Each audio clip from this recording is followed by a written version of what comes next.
good afternoon or good morning to everyone from whatever part of the world you are joining us. Welcome to our weekly COVID-19 crisis management webinar. Welcome to clients, welcome to contacts of Insignias, welcome to IOD members around the UK, and welcome to everyone else who is joining us. So an introduction for those of you who don't know me. My name is Jonathan Hemus. I am the Managing Director of Insignia. We are a specialist crisis management consultancy which helps organisations to do and say the right things on the worst days of their lives. So I bring to this webinar my experience of 30 years working with organisations, helping them navigate the most challenging situations that businesses and other organisations can face, and certainly we're confronting a bigger crisis than I have ever known in my 30-year career before, but I bring that expertise and that experience to you. In addition, I'm the Managing Director of a business, so I share the pain and the concerns of those of you on this call who either work in business or are leaders of businesses, so I bring that perspective too, and I share with you all of the hopes, fears, anxieties, stresses, pressures and strains that we're all feeling at the moment. So I hope I can both empathise with you but also share my professional experience to just give you some guidance, some hints, some tips and some practical tools to help you at this most challenging of times. Now, I'm aware that some of you have been on the previous 2 webinars that we've run on this subject. Some of you are joining us for the first time. I will touch on some of the concepts that we looked at in the previous 2 sessions, but about 3/4 of the content here today is completely new. So if you didn't join us for previous webinars, the recordings are available, as are the slides, if you want to kind of catch up on topics that we've talked about before. So today's agenda is as follows. Resilient leadership, just a quick word about what a resilient leader looks like and some of the things for you to bear in mind as you lead within your own organizations. I wanted to share with you some of the crisis management traps that I've observed over the years, and I want to help you avoid falling into those traps at this most critical of times. I want to talk again about purposeful planning. It's easy to lose purpose, and so a reminder of ways of staying on track. And talking about staying on track, I also want to spend a large part of this webinar talking about staying on top of or ahead of the game, and this was inspired by Sue from Ordnance Survey, who dropped me an email ahead of this webinar saying we're kind of getting used to operating virtually now, but can we have some more tips about how we can remain effective and focused during this business not as usual phase? And so that whole section of the agenda is really focused on that area. And then finally, some signposts to additional support and resources that you can get either from us or indeed elsewhere. I do want to make this interactive. It can't be interactive during the presentation. There are too many of you on the line, but please, as I'm talking, do post your questions via the pane on the right-hand side of your screen, and I will do my best to deal with as many of those at the end of the webinar as I possibly can. So let's have a quick 1-slide look at resilient leadership, and credit where credit is due. This is from a recently released report from Deloitte, specifically looking at leadership within the COVID-19 pandemic, and 5 principles that they have outlined in that article, which I thought was very useful and very relevant. So the first one is that your leadership should be driven by the heart and the head. And it's interesting, we have a value at Insignia which is called backbone and heart, and I think it encapsulates the same thought. The head thing is you are going to have to make some tough decisions and take some tough actions right now. And it's important that you do that. It's painful, but it's necessary. So you need to think rationally in order to make the right decisions. But you absolutely, at the same time, need to balance that by being driven by the heart, by compassion, by empathy, by care, whether that's for your employees, for your customers, or whichever stakeholder group. So I think the message there, which I absolutely concur with, is maintaining this fine balance between heart and head. Don't let one play a dominant role. Keep them in balance. Put the mission first. And this really, I think, is about being true to your strategic intent. Now, for those of you who've joined previous sessions, you know what I'm talking about. For those of you who don't, I'll come on to it in a couple of slides' time. But what it means to me is when you have worked out where you want to get to by the end of this crisis as an organization, stay focused on that. Remember that that is your end point, and all of your actions and decisions should flow from where you want to get to. Thirdly, aim for speed over elegance. Now is not the time for perfection. And as a perfectionist, that is something that I am grappling with at the moment. But most important now is getting things done quickly to a good enough standard. So please don't seek perfection. Please don't, over finesse something so it looks absolutely beautiful, but it's taken you 2 extra days to get there. Speed over elegance. Own the narrative. This is about communicating quickly and communicating frequently. I've had several conversations with clients around, should we say something? Won't it scare people? How much do we say? Everybody knows what's going on. Trust me, everybody is already anxious. But by you communicating to your customers, to your employees, what you are doing and how you're dealing with this situation and how much you care about it, you are helping. Don't leave that information vacuum. Communicate 10 times as much as you think you need to communicate. And embrace the long view. As a leader, it's about addressing the problem now. It's about stemming the pain, but it is also about inspiring confidence in the future. The one thing we all know is that we will get to the other side of this, and there will be businesses and organizations who will thrive subsequent to the coronavirus. So as part of your job as a leader, it's yes, dealing with the situation now, but it is also about inspiring confidence in the future and leading people to that new future. So there's a very good, it's about 15, 16 pages, the Deloitte report. I've distilled it into 5 bullet points and 3 minutes, but I think it is a very good set of principles and checklist for the current time. So moving on from resilient leadership to 10 crisis management traps I have observed, and I'll go through these quickly because some are more relevant than others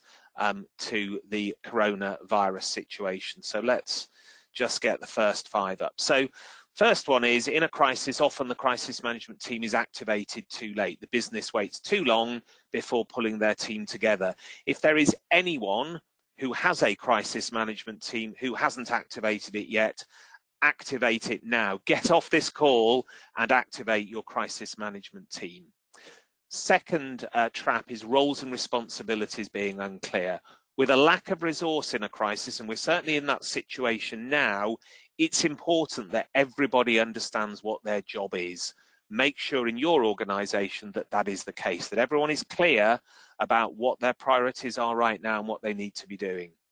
Team meetings lack discipline. I'm going to come back to that one in much more detail. Equally, lack of shared understanding about what the crisis is or has become, I'm going to come back to, because it's really important that the entire team working on your crisis management response has crystal clarity on what it is that we are managing right now. Fifth trap is that practical, logistical and technical issues hinder the team's ability to manage the crisis. So people are grappling with working virtually, with getting the technology to support them.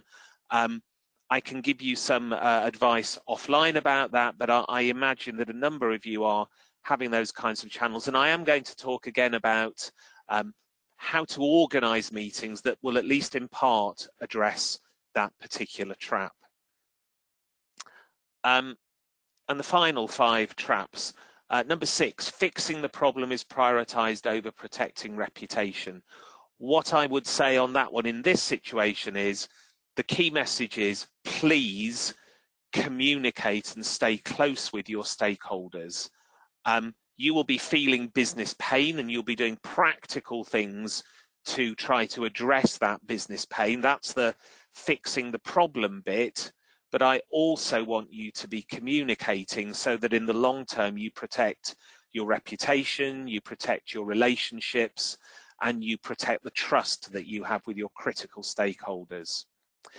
Number 7, beware of becoming too tactical. If you're part of a leadership team or are the leader, then please do stay strategic. It's very difficult under pressure to avoid getting too tactical, getting too down in the weeds, but your organization needs leading through this situation, so please don't get too tactical. Decisions are made too late or not at all, and I will also present a separate slide on decision making. Communication too slow, inadequate or inappropriate. I touched on that already. Please don't fall into that trap. And the team simply reacts to events. So your goal should be, for your business, you can't influence coronavirus, but you can influence how your organization responds to it and try to get ahead. And that is what a big part of today's session is going to be, how you can get on top of and ahead of the situation that you're facing.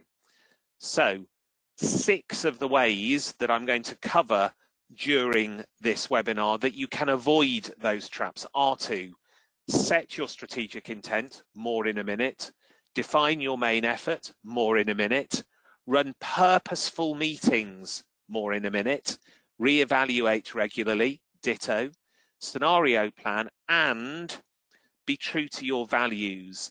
I will just touch on that in a little bit more detail here.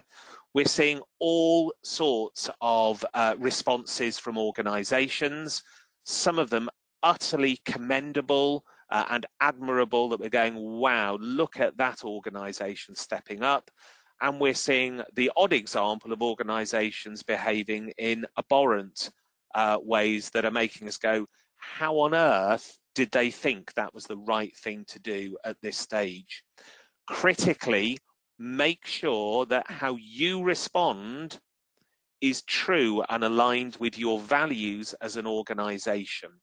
If you've told the world that you are a caring organization and you start taking apparently cold decisions, you will really suffer. And we have seen examples of that happening already. So I want to move on to purposeful planning. I'm going to skip through this slide as well, because for those of you who were on previous sessions, then we've been through this in quite a lot of detail. I would emphasize again that in order to succeed in the current stressful, pressurized, challenging situation, you must be purposeful with your crisis management planning. And it really rests on these 6 questions. What is the impact of COVID-19 on your business? What is your strategic intent? More in a minute. What must you do to achieve your strategic intent? What is most important right now? What is the top priority in terms of those activities? What resources do you need to implement the activities? And what do you need to communicate to whom? That is a very simple way of developing your overall plan and strategy for dealing with this situation. So, as I say, I wanted to come back to strategic intent and top priority or main effort. I won't labour this given we covered it on previous calls, but it is so fundamental that I do think it is worth spending 3 minutes on. So every organization in dealing with the COVID-19 outbreak should be guided in their response by their strategic intent. That is a written and shared statement of where you want to end up in 3 or 6 months, however long this takes, at the end of the crisis. Where do you want to be? What is it you're seeking to achieve? So for one client, the example is their strategic intent to take operational steps to emerge from the current situation as quickly and strongly as possible, whilst remaining true to our values and without jeopardizing our long-term vision. Why is that important? It's important because we now have a framework from which we can make decisions and prioritize actions. If this is where we want to get to, it makes our thinking, our judgment, our decision making, our action planning easier, not easy, but easier, because we have a criterion against which those decisions and actions can be judged. The second concept, oh, and by the way, strategic intent 99 times out of 100 will remain constant throughout the crisis, whereas your top priority or main effort will change as the situation evolves. So we know what your strategic intent is. The second thing you need to do is to determine right now, what is our top priority or our main effort? They mean the same thing. The top priority and main effort will change during the situation. So a couple of weeks ago, for that same client that had the strategic intent per that, a couple of weeks ago, their main effort was to ensure that office-based staff have the resources and support they need to work effectively from home. That was critical at that point. That was the most important thing they needed to do. Without that, nothing else mattered. However, that is not their focus now, because that's happened now. And if they're still focusing on that, they are behind the curve. Their top priority now is to stay close to our customers to ensure we retain their trust by providing them with the support they need. As time goes on, they will have a new top priority or main effort. So please make sure that you have a clearly articulated strategic intent. Make sure that you have a clearly articulated and communicated top priority or main effort, because everybody in the organization should fall behind this main effort, but also make sure that that main effort is regularly reviewed. And we'll come back to that in 20 minutes or so time. So thanks to Sue's catalyst when she emailed me earlier this week. Big portion of the presentation now is about how do we stay on top of or even ahead of the game. Now we're operating in the current semi-new normal. So here are the things I'm going to cover to help you retain some control or at least influence over how you respond to this situation. I'm going to talk briefly about purposeful meetings, the 4-board system, recording decisions, decision making, the importance of reviewing and re-evaluating, scenario planning, and then this final area around how do you want to be remembered. So, purposeful meetings. This is me attempting to lead a purposeful meeting. So I just want to share with you some experience, observations, and some guidance as to how you can make particularly your crisis management team meetings purposeful and action orientated. First of all, let me talk to you about some of the dangers. Some of the dangers of meetings at a time like this is that they are unstructured, too long, don't drive out decisions, one person dominates, everybody has a say but no decision is arrived at. There are a whole load of things that can go wrong with crisis management team meetings. At a time like this, and we mentioned it as part of Deloitte's thinking, it's critical that you make best use of your resource. You won't have as much resource as you need at the moment. People are already working from home and therefore not operating to full efficiency. Some of those people will be caring for their families, others may even be ill themselves. The technology may be failing you, so you don't have the full amount of resource that you would ideally like. Therefore, you need to make best use of it. And frankly, the most important resource you have at your disposal is time. So you must make best use of time. Therefore, your team meetings should be appropriately short, probably 60 minutes, maybe 90 minutes. If you can do it in 30, so much the better. But 2-3 hour meetings are not appropriate at the moment. It's very hard to conduct an effective 2.5 hour virtual meeting. So aim for 30 or 60 minutes for your meetings. Have a standing agenda, and the 4-board system I'm about to share with you will help you to do that. But if you've got your own agenda, fine, stick to it. You know that you may well have that agenda within your crisis management plan. But typically that agenda should clearly have a chairperson. There has to be someone in charge of that meeting, particularly if it is virtual. Start the meeting by stating the situation as you understand it, and then take updates from, I'm going to say around the table, but clearly it is a virtual table. Now, it is important that people that give those updates are very clearly briefed as to what is required of them in terms of the amount of information and the crispness with which it must be provided. These are literally 2 to 3 minute updates. We don't have time for 6 people to spend 15 minutes each. So go round the virtual table and get the 3-minute update from everyone. On the back of that, agree what decisions and actions need to be taken, and I'll come back to that on a subsequent slide. Assign responsibility for those actions, and agree the time for the next meeting.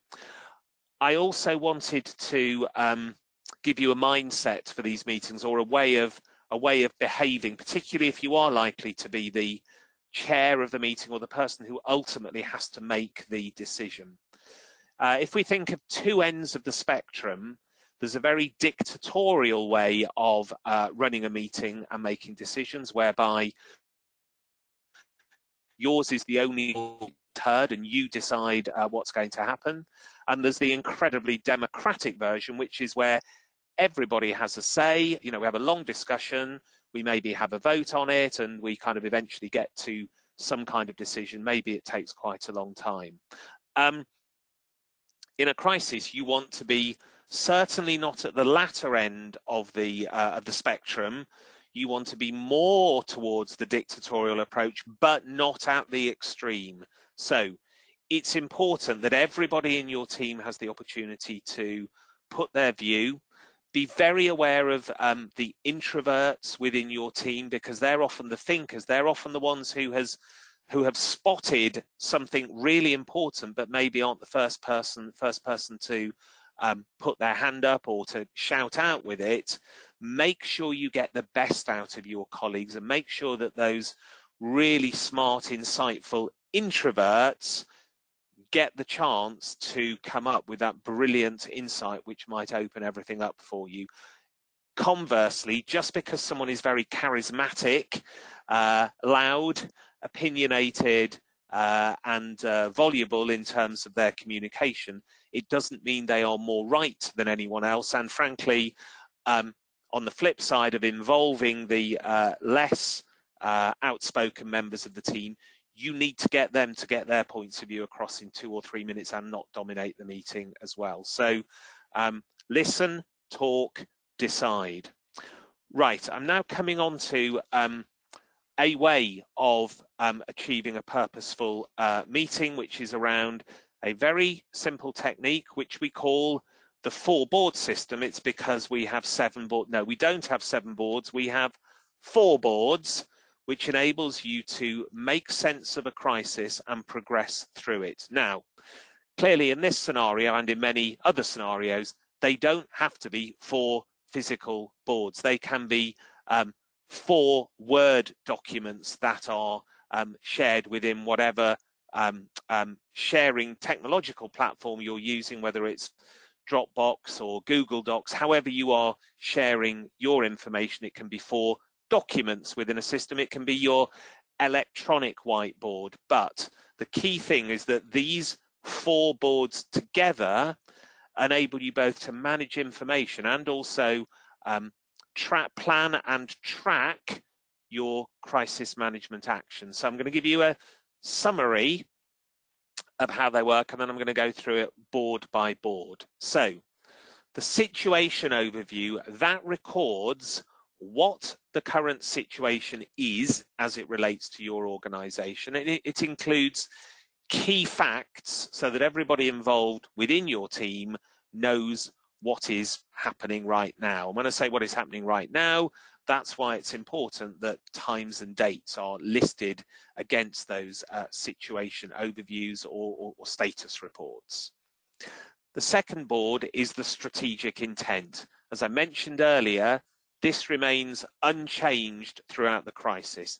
On a very, very rare occasion, it will change, but that is incredibly rare. So that second board is almost static, and that is the strategic intent, i.e. the place that you want to end at by the end of this crisis. The third board records critical issues. What are the most important things that we must address at the moment? This effectively is another way, or the flip side of the main effort. So the critical issues are the things that will influence what your main effort is right now. And you can also identify them by saying, if our strategic intent is to end up here, and the situation now is here, what are the key things that we need to address to get from the situation now to the strategic intent? What are the barriers that we need to overcome? And then from that, finally, flows the action and decision board, which records the actions and the decisions which have been made by your team. So I'm going to go through them kind of one more time, board by board. So situation overview. This is the latest status. It must be dated. It must have the time on. And it is facts. It is information and facts. And to be clear, don't record anything on the situation overview that you don't know 100% to be true. These are facts. This is the situation that my organization is facing now. The strategic intent is where you want to get to. It is the destination that in 3-6 months' time you want to get to. So it is your own organization's articulation of their strategic intent. The critical issues are the barriers, the hurdles that will potentially prevent you from getting from the current situation to the strategic intent if you don't resolve them. And resolving them is about your main effort. And then the actions and decisions board is about, okay, on the basis of all of that, what are we going to decide and what are we going to do? You can either capture actions and decisions in one place, or you can actually separate them. What's the difference between a decision and an action? Okay, so let's assume a decision might be, we are going to close down our factory. That is a decision. An action would be, actions would be, what do we need to do in order to close down the factory? So closing down the factory is the decision. The actions are the steps that need to be taken in order to close down the factory. And so therefore, you can either record both of those on one sheet, maybe with a D against decisions and A against actions, or you can actually separate them. For decisions, it's important that you record the rationale.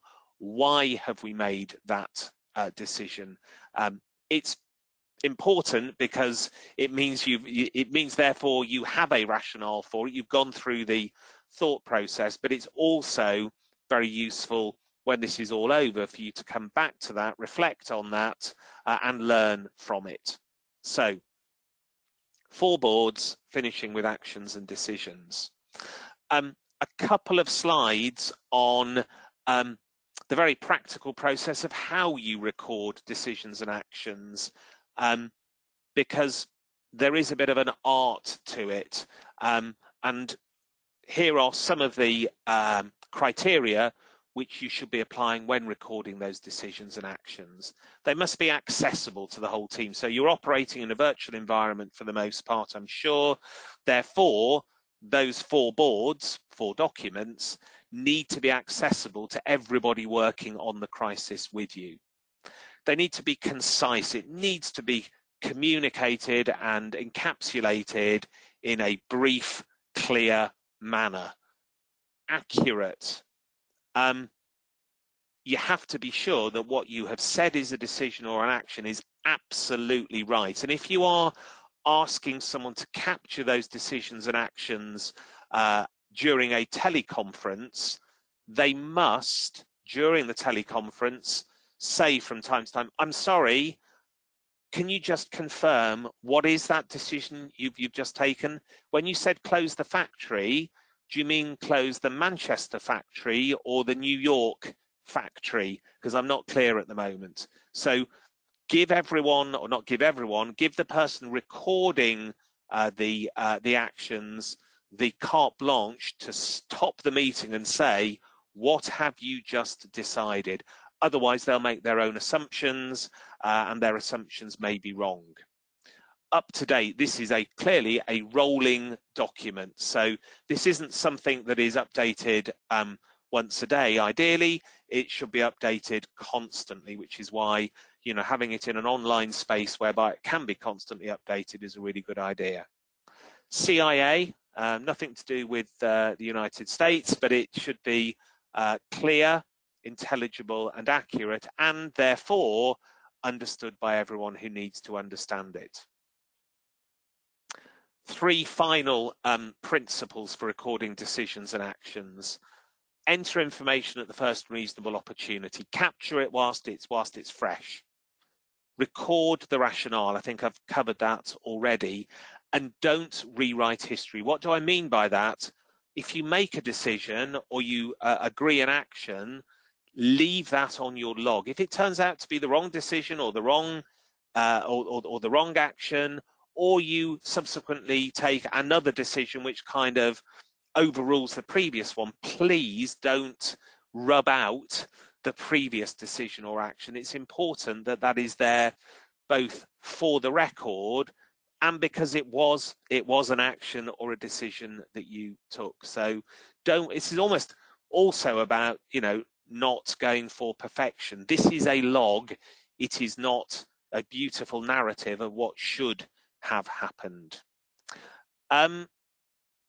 Right, so we're about halfway through. We're going to go until UK 2 o'clock.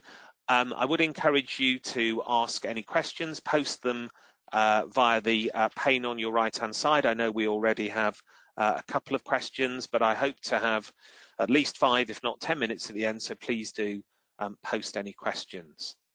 Decision making. This is a slide from last week's presentation, but I do think it's important so it bears repetition. Making decisions in a crisis is really difficult. And again, I have been speaking with a number of organizations which have struggled with that. They, as a consequence, are in danger of being behind the curve instead of ahead of the curve. So I wanted to reiterate some of the points on this slide. Listen to what's going on out there. Evaluate the information you have. Decide what you're going to do and act.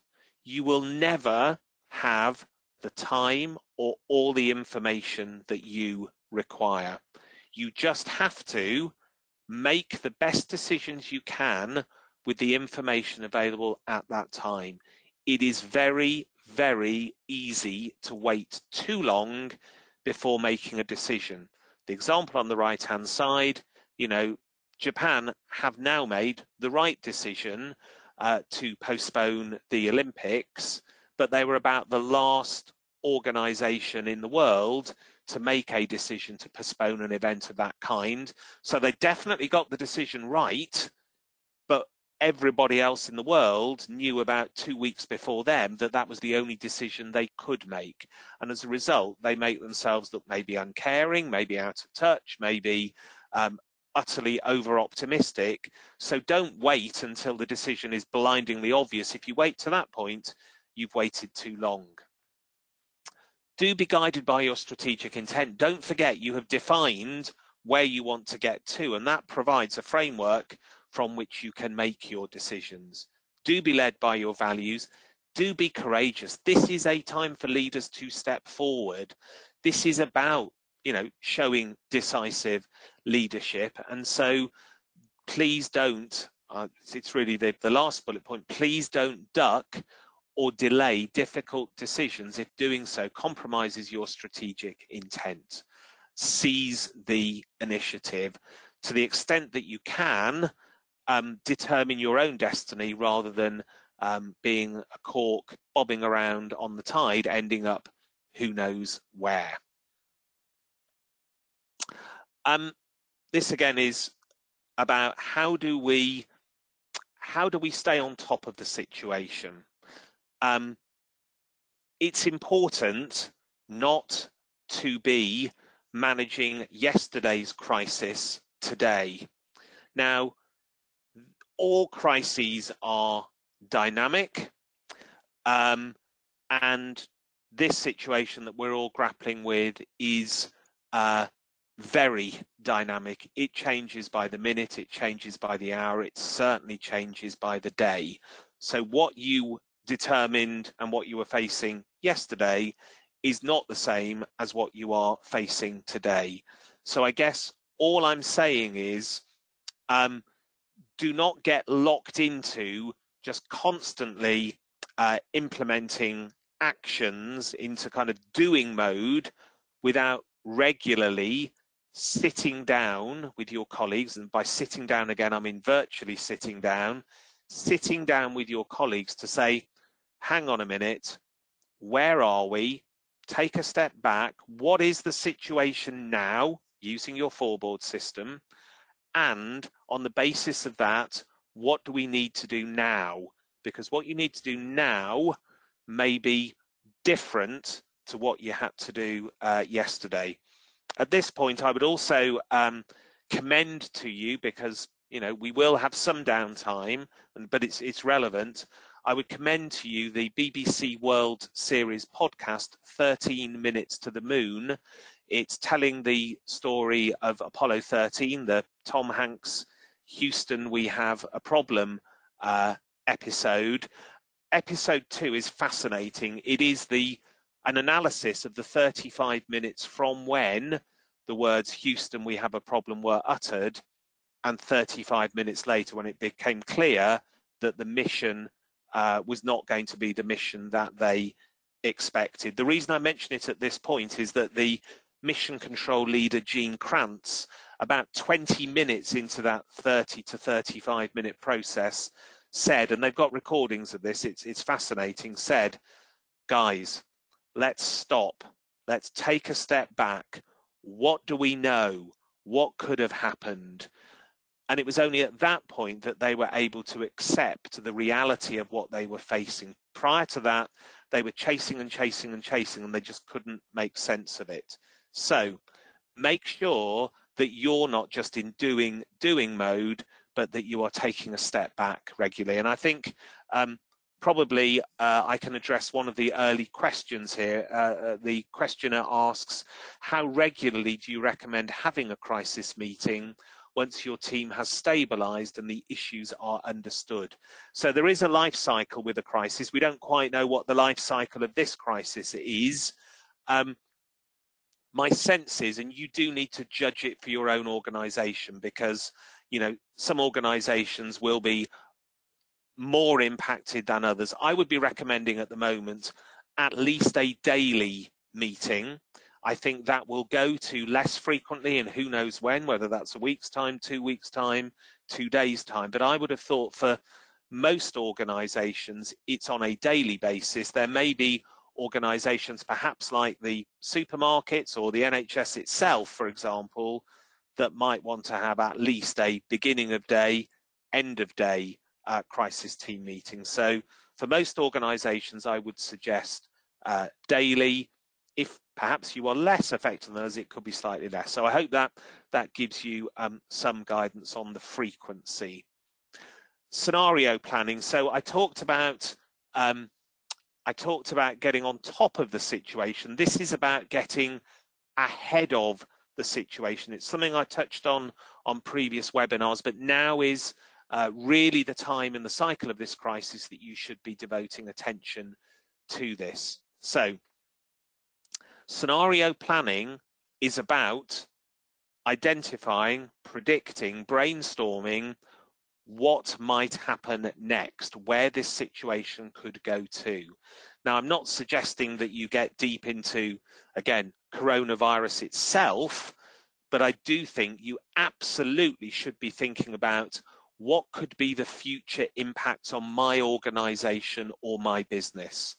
And I would suggest that the best way of doing that is to get, and again, I'm talking virtually, not physically, but get a couple of members of your team to step away from the day-to-day, either crisis management team or business as not usual, and just spend a couple of hours or longer thinking about where could this go to for our organization. In particular, how could this get worse for our organization? What is the worst case scenario? What could happen tomorrow, next week, next month that could make the challenge for this organization even bigger? The term we use for the best people to do that job is your most creative pessimists. So people who, you know, are good at identifying the downside and are very creative in doing so. Once they've determined those worst case scenarios, they can bring them back to the team, and the team can then work out strategies to either reduce the chances of those worst case scenarios happening in the first place. There may be things you can do to, as I say, reduce the chances of them happening, or as a minimum, putting in place contingencies to respond to them if they do happen, thereby softening the impact of those worst case scenarios. So this is probably the most powerful way of avoiding simply reacting to events. This is a way of getting ahead of events by predicting and preempting them. I want to head into the final 15 minutes of this webinar by talking about how do you want to be remembered, and looking at a couple of examples. You will all have seen, say, and be aware of your own personal favourites and not favourites of how organisations are behaving. But I do think it is absolutely certain at this time that how your organisation behaves is going to live long in the memory of your stakeholders, and you need to decide how do you want to be remembered by those stakeholders. We've seen some appalling examples. I won't mention the names. I think you've probably got the same names in your minds as I have in mine, but there are some organisations who've been either cold or opportunistic, and I don't think that will be forgotten.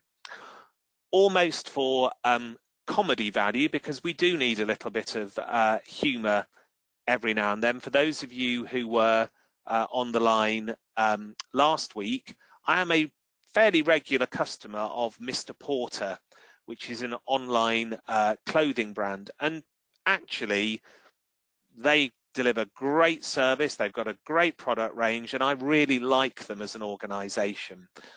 I am a little bit disappointed by how they are communicating with me at the moment. So for those of you who weren't on last week's webinar. Last week, they sent me an email giving me advice or offering me a range of shirts that I could buy from them in order to look good on video conferences whilst working from home.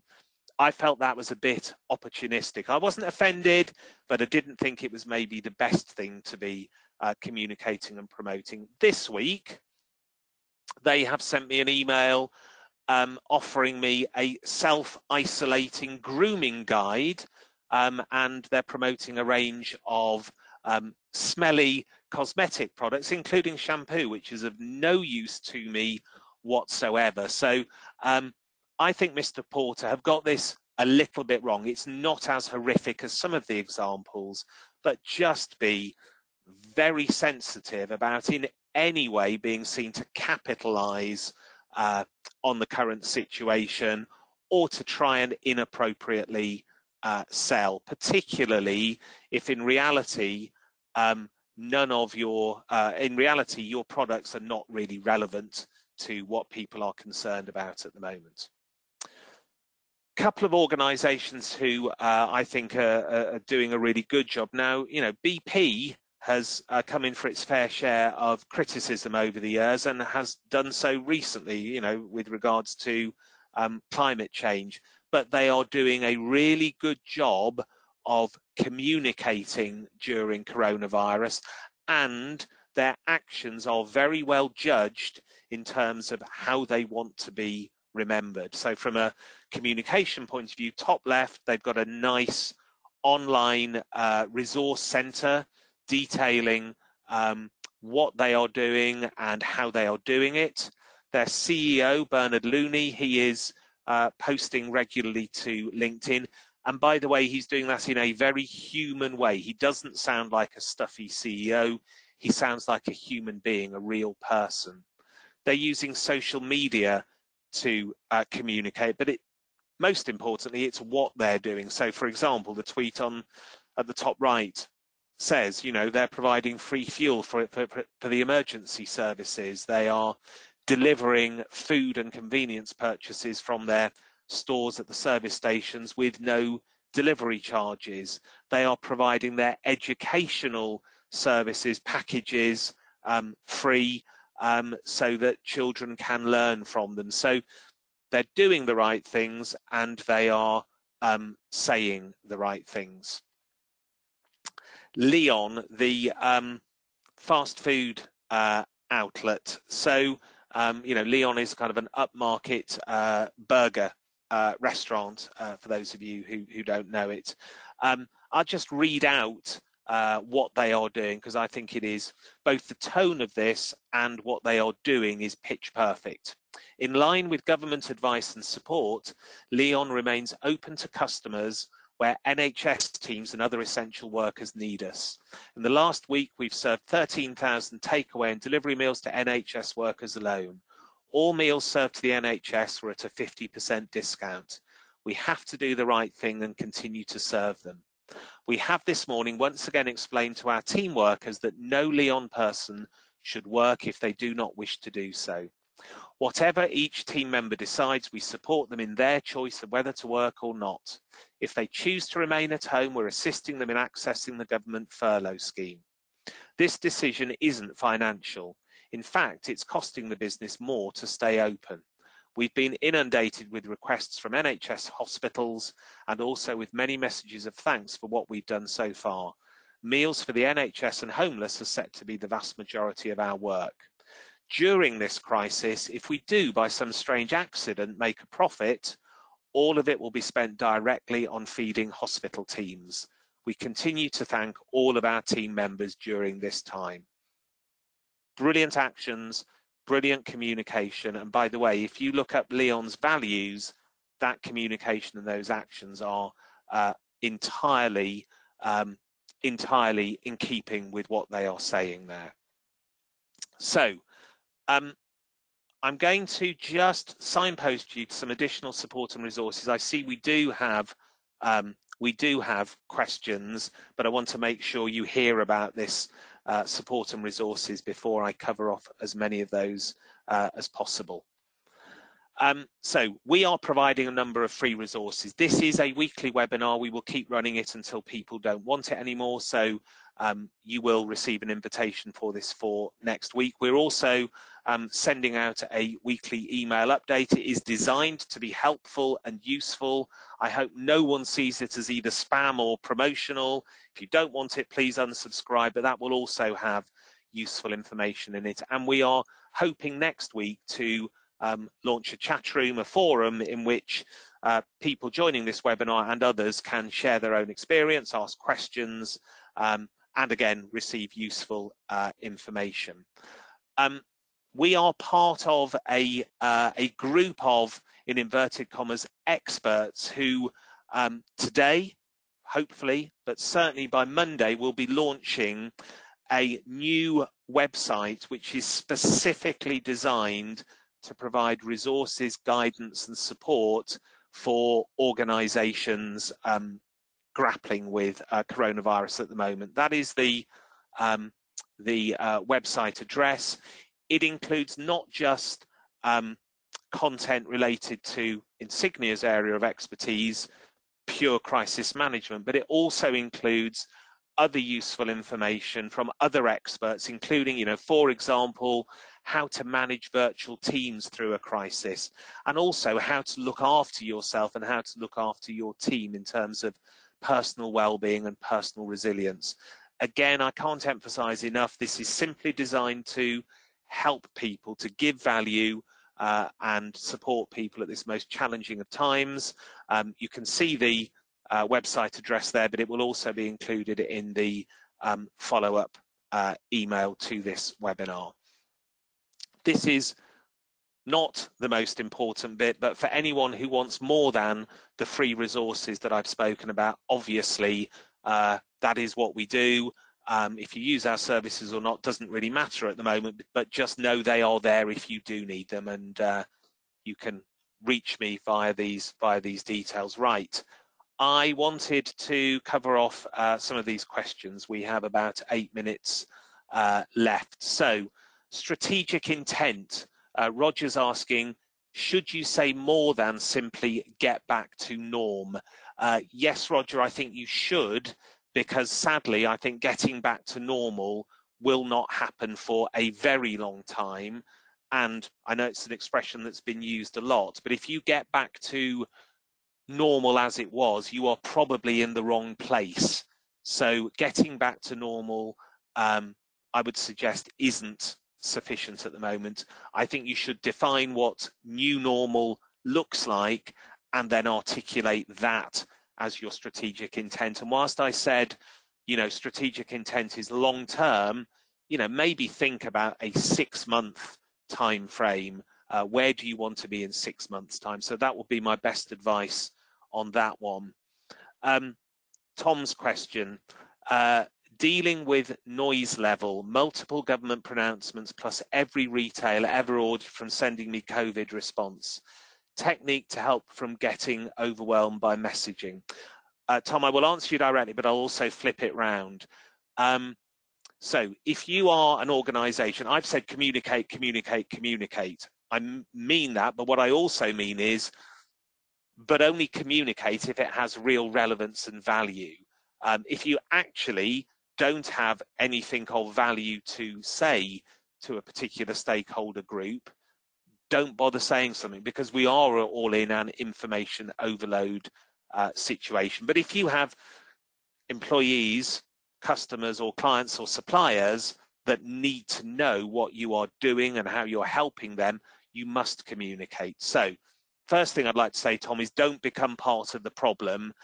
Don't send out a meaningless email that really no one cares about at the moment, even if it is kind of designed to reassure them. If there isn't any reassurance required, don't bother reassuring them. In terms of how we deal with it on the receiving end, I would suggest, first of all, as a general principle, limit yourselves, if you possibly can, to a small number of sources of overall information about the situation. So, I typically am watching the evening BBC News and listening to the radio first thing in the morning.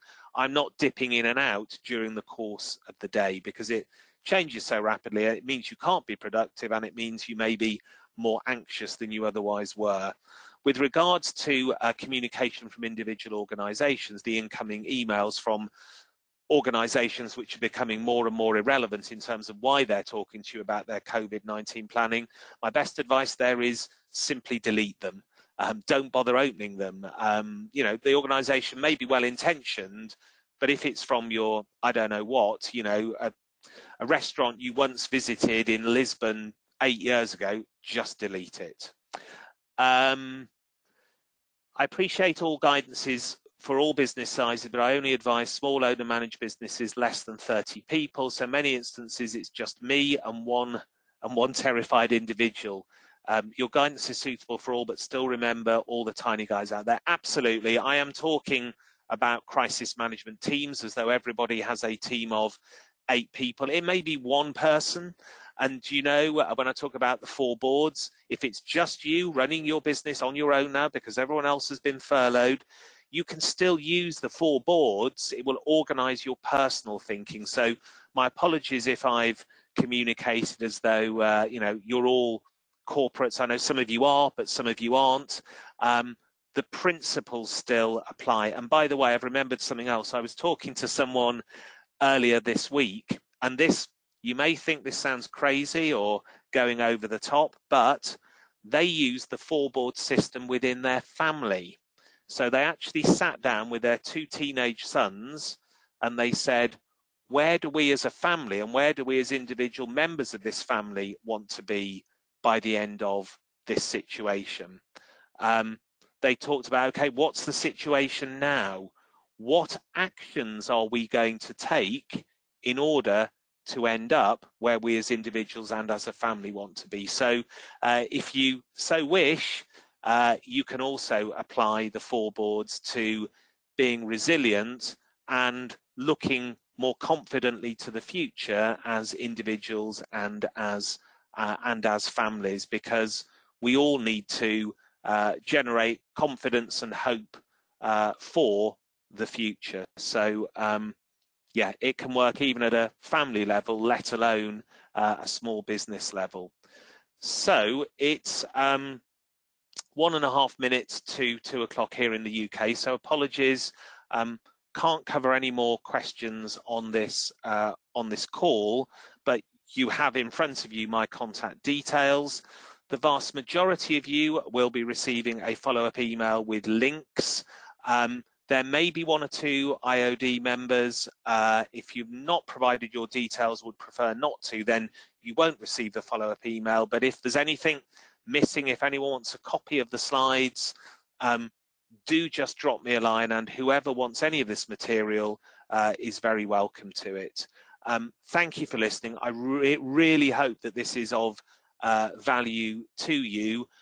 If you're joining us next week, please drop me a line between now and then to say what you would like us to cover in next week's webinar, and expect your invitation to arrive probably on Tuesday of next week. I wish you all well in the challenges that you're currently facing.